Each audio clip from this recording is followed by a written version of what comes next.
উফ, এবার বের কর তো হতচ্ছাড়া, চিড়ে যাচ্ছে তো। কতবার বলেছি একটু তেল দিয়ে নে। আমার তো বয়স হয়েছে নাকি, তোর মা দেখে ফেললে সমস্যা হবে। আরে তুমি চিন্তা করো না, আমি মাকেও ম্যানেজ করে নেব। দুপুরে ঘুম ভেঙেই দেখি পদীপিসি এসে হাজির বাড়িতে।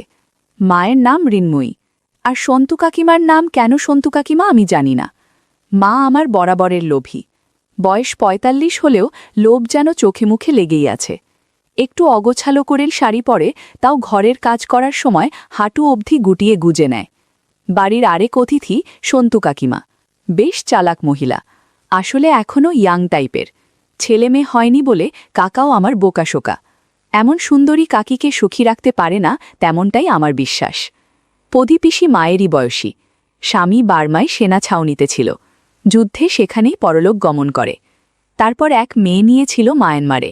সে হবে ১৯৮৫-র কথা। এক মেয়ে স্থানীয় অবাঙালিকে বিয়ে করে বার্মার হয়ে গেছে আজীবন। ৩ কুলে কেউ নেই। পদীপিসি আমার খুব ভালো লাগে, তার দিকে তাকালে মন জুড়িয়ে যায়। পদীপিসিকে দেখে আনন্দ আমার কম হল না। একে তো বিধবা, আর ওপর আবার একটু স্বাস্থ্যবান। ইউনিভার্সিটি থেকে পড়া শেষ করে মাস ৩ হলো বসে আছি বাড়িতে। মা কাকিমাদের কাছাকাছি থেকে আমার ওজন ৭৬ কেজি থেকে ওজন ৭২ কেজিতে দাঁড়িয়েছে। কিন্তু লক্ষ্য আমার সন্তু কাকিমার দিকে।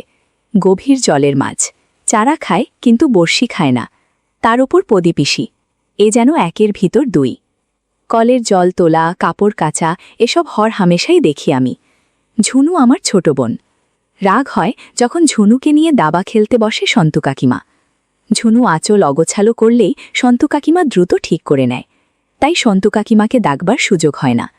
শেষে জেদ করে ৯০০ টাকা দিয়ে পেরিস্কোপ কিনে নিয়ে আসলাম। আমাদের পায়খানার দেয়ালের ওপরের টালিতে ফাঁকা আছে, সেখানে পেরিস্কোপ রাখলে পাশের বাথরুমে সবকিছু দেখা যায়। এ আমারই আবিষ্কার।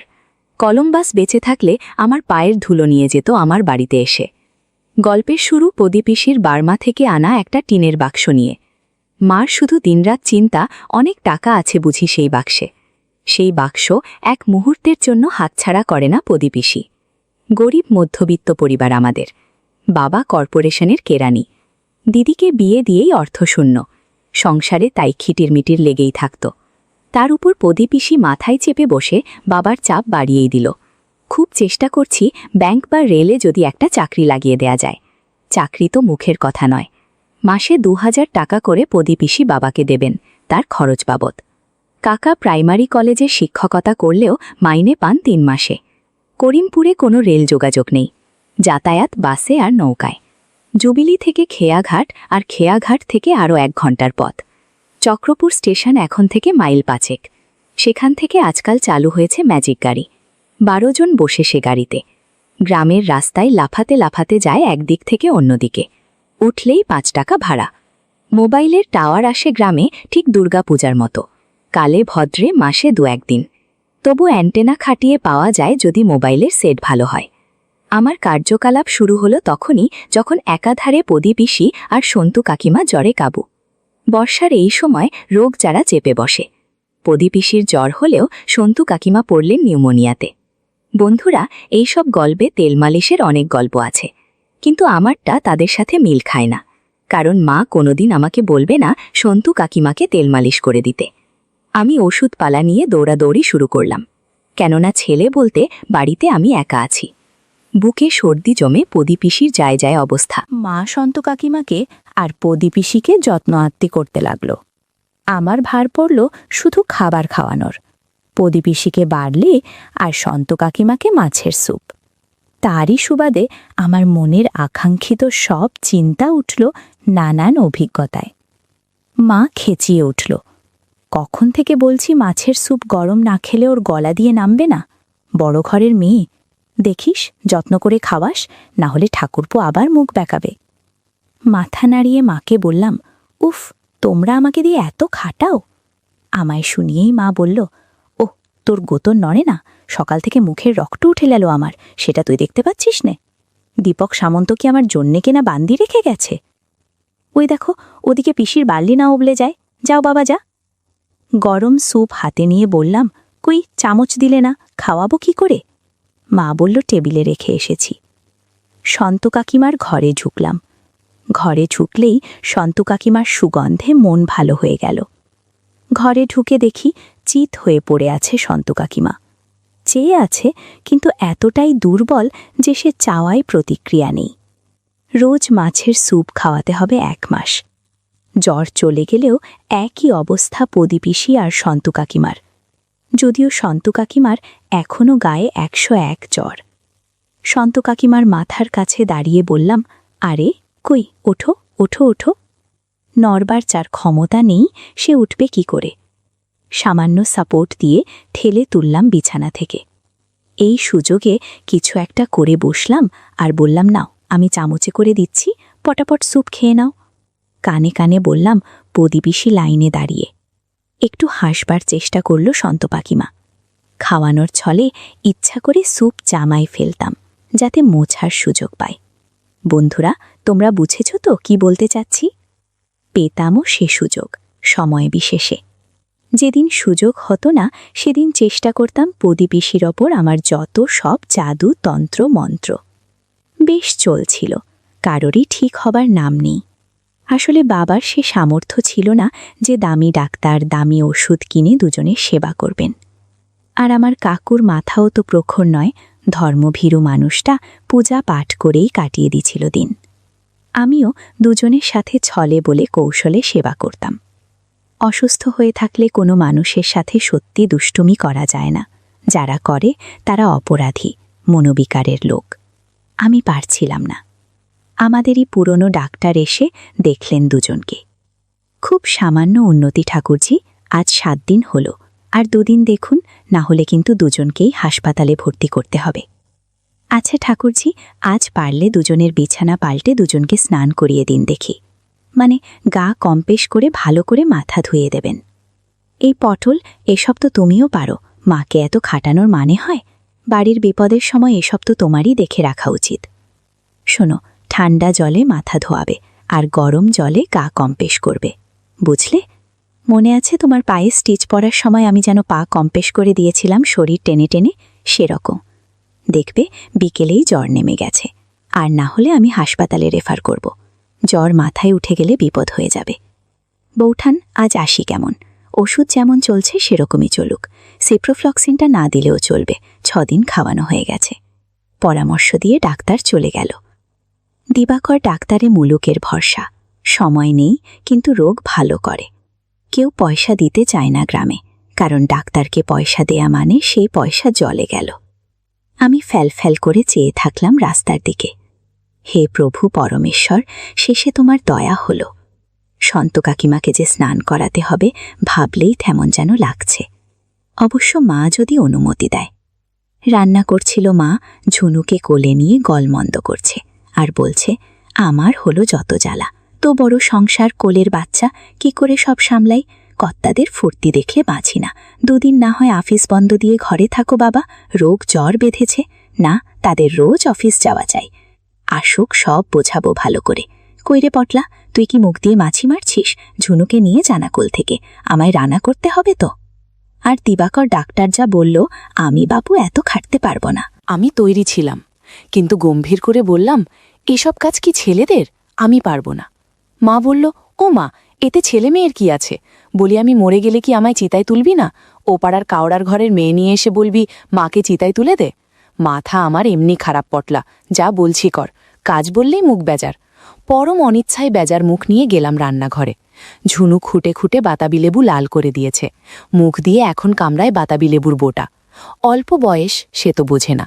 ঝুনুকে তুলতে গিয়ে বাতাবি লেবুর দিকে চোখ পড়ল। এতক্ষণ ধরে কামড়ানোর কারণে লালা লেগে আছে। ঝুনুকে তুলে নিলেও বাতাবি লেবু ওভাবেই পড়ে আছে। শ্রোতা বন্ধুরা, ইউটিউবের কড়া নিয়মের কারণে কিছু বিষয় সরাসরি বলা যাচ্ছে না। তোমরা যদি একদম খোলামেলা গল্প শুনতে চাও, তাহলে কমেন্টে দেয়া লিঙ্ক থেকে আমার ওয়েবসাইট ভিজিট করো। সেখানে একদম খোলামেলা গল্প দেয়া আছে। আমি কিছুক্ষণ দেখে ঝুনুকে ঘরে ঘুম পাড়িয়ে দিয়ে আসলাম। নিচে গিয়ে আবার রান্নাঘরে গেলাম। মা একটা টিনের বালতিতে 8 বালতি গরম জল দিয়ে গেল। নে, একবার কাকিমাকে কম্প্রেস করে দে, পদির জলটা পরে দিচ্ছি। হাত, পায়ের গোড়ালি, পেট আর গলা ভালো করে ধুয়ে দিস, 6 দিন ধরে শুয়ে আছে। আমি মনে মনে বললাম, পারলে অনেক কিছুই করা যাবে। তোয়ালে নিয়ে বললাম ঠিক আছে। বেশি কথা বাড়িয়ে বিব্রত হওয়ার কোনো মানেই হয় না। সন্তু কাকিমার খাটের সামনে গরম জল নিয়ে রাখলাম যাতে সুবিধা হয়। দেখলাম ঘুমোচ্ছে, হালকা জ্বর গায়ে। কি গো, না ওঠো, আমি গাটা গরম জলে কম্প্রেস করে দিই। ডাক্তার বলেছে না হলে জ্বর কমবে না। চোখ খুলো সন্তু কাকিমা। জড়ানো গলায় বলল, তোর মা কোথায়? আমি বললাম মার সময় নেই, রান্না করছে, ঝুনুকে দেখতে হচ্ছে, মা পারবে না তাই আমি এসেছি। কাকিমা বলল, দে, আমি নিজেই করে নিচ্ছি। কাকি খুব শেয়ানা, আমিও নাছর বান্দা। মনে মনে ভাবলাম তোমার উঠবার ক্ষমতা নেই। তবুও কোনো রকমে উঠলেন বিছানা থেকে। দুপা নামিয়ে কাপড়টা একটু ঠিক করে আঁচল ঠেকে উঠে দাঁড়াতে গিয়ে দুর্বলতায় তাল খেয়ে মুখ থুবড়ে পড়তে যাচ্ছিল। যদিও আমি পিছনে দাঁড়িয়েছিলাম। কোনো রকমে হাত ধরে মাছিরে দিলাম। একটু বকুনির সুরে বললাম, শোনো, ঠিক হয়ে গেলে যা ইচ্ছা করো, যতদিন ঠিক না হচ্ছ যা বলছি করে যাও, বুঝলে? আমাকে প্রদীপিসিকেও স্নান করতে হবে। মনে মনে বুঝে গেলেন যে আমার সাহায্য ছাড়া গা কম্প্রেস করা তার দ্বারা হবে না। দুর্বলতায় মাথা টাল খাচ্ছে। আমিও বললাম, তুমি বসো তো চুপ করে, আমায় আমার কাজ করতে দাও, না হলে মাকে বলবো তুমি করতে দিচ্ছ না। কাকিমা খাঁচায় হাত দিয়ে ধরে বসে কোকাতে লাগলো দুর্বলতায়। তোয়ালে গরম জলে ভিজিয়ে প্রথমে পা দুটো ভালো করে কম্প্রেস করলাম। বললাম, এই যে হাঁটু অবধি ফ্রি গুটিয়ে নাও দেখি। কাকিমাও যেন বাধ্য মেয়ের মতো শাড়ি গুটিয়ে নিল। তোয়ালের গরম ভাপের জন্য আরাম লাগছিল কাকিমার। কাকিমার পা দেখে খুব ভালো লাগলো, একদম মসৃণ পা। খেয়াল দুহাত দিয়ে শাড়ি চেপে রেখেছে কাকিমা। যাই হোক, তবুও সুযোগ আসবে, আমিও ছাড়ব না আজ। বেশি কিছু বললে মাকে ডাকব। বলতে না বলতেই মা এসে হাজির। আমিও সুযোগ বুঝে বললাম, দেখো না মা, কাকিমা ভালো করে সেবা করতে দিচ্ছে না। মা রাগের মাথায় কয়েকটা কথা শুনিয়ে দিল। অমনি কাকিকা একটু ইতস্তত হয়ে বলল, যা করার কর। আমি তোয়ালে ভালোভাবে গরম পানিতে ধুয়ে কাকিমার হাত পা মুছে দিলাম। মাঝে মাঝে গাছের কাতবেলটাও চোখে বাজছিল। ইস, কি সুন্দর আর টাটকা দেখতে হয়েছে। যেভাবেই হোক এটা আমার চাই চাই। একটু পর আমি মাকে ডাকে বললাম, আমি স্নান করতে যাচ্ছি। এই বলে চলে গেলাম কলঘরে। কিছুক্ষণ টানাটানি করে স্নান সেরে বেরিয়ে এলাম। মা বলল, বাবা একবার দেখে আয় না ঝুনু উঠে পড়ল কিনা। তারপর প্রদীপিসিকে স্নান করিয়ে তুই দুপুরের খাবার খেয়ে নে। ওদের খাওয়ালেই তোকে খেবে দেব, ততক্ষণে আমি ঠাকুর সেবা দিয়ে নেব ততক্ষণ। দেখে আসলাম ঝুনু তখন ঘুমাচ্ছে উপরের ঘরে। নিচের দুটো ঘর কাকিমাদের, আমাদের উপরের দুটো ঘর। কিন্তু একটু আওয়াজ করলে উঠে পড়বে। মাকে বললাম, ঝুনু ঘুমাচ্ছে কিন্তু উঠে যাবার সময় হয়ে এসছে। মা বলল, ঠিক আছে, যা তুই প্রদীপিসিকে দেখ গিয়ে, আমি দুজনের ঘরে খাবার দিয়ে দেব ঠাকুর সেবা দিয়ে। আমার আনন্দে যেন আত্মহারা হবার দশা। প্রদীপিসি বড়ই বাধ্য টাইপের, অন্তত সন্তু কাকিমার মতন গায়। আসলে রাগ ঢাক নেই, যখন যা করতে বলা হয় তখন বিনা দ্বিধায় সেটাই করে, যেটা আমার সবচেয়ে বেশি ভালো লাগে। কোনো কিছু না ভেবেই ভুলে গেলাম প্রদীপিসির ঘরে। মার কথা মনে পড়ল। প্রদীপিসির বর্মি বাক্স খুলে দেখতে হবে কি আছে। ভালো করে দেখলাম প্রদীপিসিকে, এক্কেবারে ঘুমিয়ে আছে। চুপি সারে গিয়ে বর্মি বাক্সের কাছে গেলাম। রান্নাঘরের পাশেই প্রদীপিসির একটা আলাদা ঘর, সেটা আমাদের ঘরের সাথে নয়। প্রদীপিসি সেখানেই ঘুমায়। বাবা একটু মেরামত করে দিয়েছে। ঘর বিশেষ সুবিধার নয়, তবে প্রদীপিসি তাতেই বেশি স্বাচ্ছন্দ্য, একা থাকতেই বেশি ভালোবাসে। লজ্জা করে মিথ্যে বলবো না, প্রদীপিসি আসার পর থেকে আমার মন আবার ভাগ হয়ে গিয়েছিল প্রদীপিসি আর সন্তু কাকিমার ওপর। আজ প্রদীপিসির পালা। তার আগে খুললাম প্রদীপিসির বর্মি বাক্স। এখনও কেউ ওই বাক্সে হাত দেবার সাহস পর্যন্ত পাইনি। খুলে দেখি ভিতরে কিছুই নেই, জামা কাপড় ছাড়া। কিন্তু ওটা কি? আর একটা গয়নার বাক্স। সেটা একটা বেশ ভারী মাপের পিতলের তালা দিয়ে বন্ধ রাখা। রূপোর হুকো পিসে মশাইয়ের হবে। আর কিছু টাকা ভরা একটা মান্ধাতা আমলের টাকার থলে। নোটগুলো চলে না, খাতার ডিস্তের মতো বড় বড় 100 টাকার কালো নোট। তেমন কিছু দেখতে না পেয়ে বক্সটা বন্ধ করে এগিয়ে আসলাম প্রদীপিসির দিকে। ও পিসির ডিসি, আরে উঠে পড়ো। ডাক্তার বলল গা হাত পা কম্প্রেস না করলে শরীর আরও খারাপ করবে, এরপর হাসপাতালে যেতে হবে। চোখ চেয়ে দেখল আর বলল, বাবা আমার দম নেই, তুই যা করবার করে দে না সোনা। কথাটা শুনে খুব ভালো লাগলো। আমি বললাম, বেশ, তুমি ঘুমাও, আমি যা করার করে দিচ্ছি। মা তোমার ঘরে শাড়ি জামা কাপড় রেডি করে গেছে, আমি মাথা ধুয়ে দিলে তুমি পরে নিও, কেমন?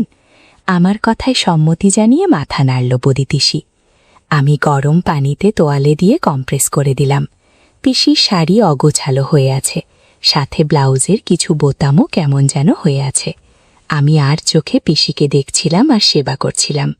মনে হয় পিসির একটু ভালো লাগছে। শ্রোতা বন্ধুরা, ইউটিউবের কড়া নিয়মের কারণে কিছু বিষয় সরাসরি বলা যাচ্ছে না। তোমরা যদি একদম খোলামেলা গল্প শুনতে চাও, তাহলে কমেন্টে দেয়া লিংক থেকে আমার ওয়েবসাইট ভিজিট করো। সেখানে একদম খোলামেলা গল্প দেয়া আছে। আমার সেবা করা দেখে বলল, অনেকদিন পর একটু ভালো লাগছে রে পটোলা। সেই যে কবে বিধবা হয়েছি তারপর থেকে একা পড়ে আছি। তুই ভালো করে তেল মাখিয়ে নে, না হলে খসখসা ভাবটা যাবে না। পিসির কথা মতো আমি ঠিক সেভাবেই সেবা যত্ন করলাম। মিনিট 20 পর স্বাভাবিক হলাম মা এসে পড়ল বলে। যাওয়ার সময় বললাম, পিসি রোজ আসবো এখানে, তবে একটা কাজ করে দিতে হবে। পিসি লজ্জায় আঁচলের ঘোমটা কেটে বলল, যা, দুষ্টু ছেলে কোথাকার। আমি বললাম, দুষ্টু? হ্যাঁ, তাই তো দেখলাম। তুমি আর চোখে দেখছিলে পুরোটা গেছে কিনা। পিসি লজ্জা পেয়ে বলল, চুপ কর ছোকরা, এখন বল কি সাহায্য করতে হবে। আমি বললাম, শোনো না, কিছু জোগাড় লাগলো, সন্তু কাকিমাকে যদি ম্যানেজ করে দেয়া যায় তাহলে ভালোই হতো। পিসি বলল, সে আমি তোর ছোকছোকানি দেখেই বুঝেছি, দাঁড়া তোর বাবা আসুক। আমি বললাম, ওরকম করছো কেন? মা আসবে বলে না তাড়াতাড়ি করতে হলো। পিসি বলল, এই যা তো। আমি বললাম, দেখো যাচ্ছি, তুমি বুদ্ধি বার করো। এমন সময় মা চেঁচালো। আমি বললাম, এই তো আসছি, তুমি দুজনকে খাবার দাও, আমি খাইয়ে নিজে খাবো। আমি দৌড়ে গেলাম মায়ের কাছে। যেতেই জিজ্ঞাসা করল, হ্যাঁ রে, কি দেখলি বাক্সে? আমি চোখ বড় বড় করে বললাম, অনেক কিছু। কি কি দেখলি? আমার দিকে তাকিয়ে তাকিয়ে লোক যেন গরম মোমের মতো গলে পড়ছে চোখ থেকে। পাড়িয়ে বললাম, সোনা দানা আরো কত কি, অনেক টাকা মা। মা বলল, তাহলে এখন থেকে খাতির করা শুরু করি, কি বল? মার চোখে শুধু অনেক টাকা, অনেক টাকা। আমি বললাম, শোনো, পদিপিসিকে কি করে খুশি করতে হয় সেটা আমার উপর ছেড়ে দাও। মা যেন আগ্রহ নিয়ে আমায় মাথায় হাত বুলিয়ে বলল, পারবি বাবা, পারবি, আমাদের সব দুঃখ দূর হয়ে যাবে না রে। আমিও বাড়িয়ে বললাম, হ্যাঁ, বাক্স ভর্তি টাকা। আমায় আদর করতে করতে মা বলল, নে বাবা নে, আজ থেকেই লেগে পড়। আমি রোজ সন্দেশ খাওয়াবো পদিকে। এখন যা সন্তুকে খাইয়ে দিয়ায়। আমিও গদগদ হয়ে চলে গেলাম সন্তু কাকিমার ঘরে। দেখি শুয়ে আছে। শাড়ি, সায়া, ব্লাউজ পরলেও অসুস্থ মানুষ ঠিকমতো পরতে পারেনি। মনে হচ্ছে একটু ভালো লাগছে। তাকিয়ে বললাম, কি এখন কেমন? নাও খেয়ে নাও, না হলে তোমার স্যুপ ঠান্ডা হয়ে যাবে। আশ্চর্য রকমভাবে দুজনের যেন ঠিক হতে শুরু করেছে। পদিপিসি প্রায় বিছানা থেকে উঠে বসেছে। যদিও সন্তু কাকিমা এখনও উঠতে পারেনি, কিন্তু চোখ মুখ আগের চেয়ে অনেক পরিষ্কার। সন্তু কাকিমাকে খাবার খাইয়ে মায়ের কাছে গেলাম। একটা বুদ্ধি দিয়ে বললাম, শোনো, চুপি চুপি একটা কথা বলি। মা স্বাভাবিক তীক্ষ্ণ সুরে বলল, বেলা দুপুরে আবার আধিক্ষেতা কেন? আমিও কায়দা করে মাকে বললাম, ইশারা করে পদিপিসি শুনতে পাবে। মাও এগিয়ে আসলো। আমি চাল চেলে দিলাম। পদিপিসি বিধবা তো। আমার মনে হয় পদিপিসি কারো সঙ্গ যায়। মা জিজ্ঞাসা করল, তুই কি করে জানলি? আমি বললাম, আমি কি আগের মতো ছোট আছি? আমায় ইশারা করে একটু ওই রকম, মানে ছেলে মেয়ের যেমনটা হয়। তুমি চাইলে দেখাতে পারি আমি মিথ্যে বলছি না, সত্যি বলছি। মা বলল, আর যদি সত্যি না হয়? আমি বললাম, তোমার টাকার দরকার না দরকার নেই। মায়ের মুখ বদলে গেল।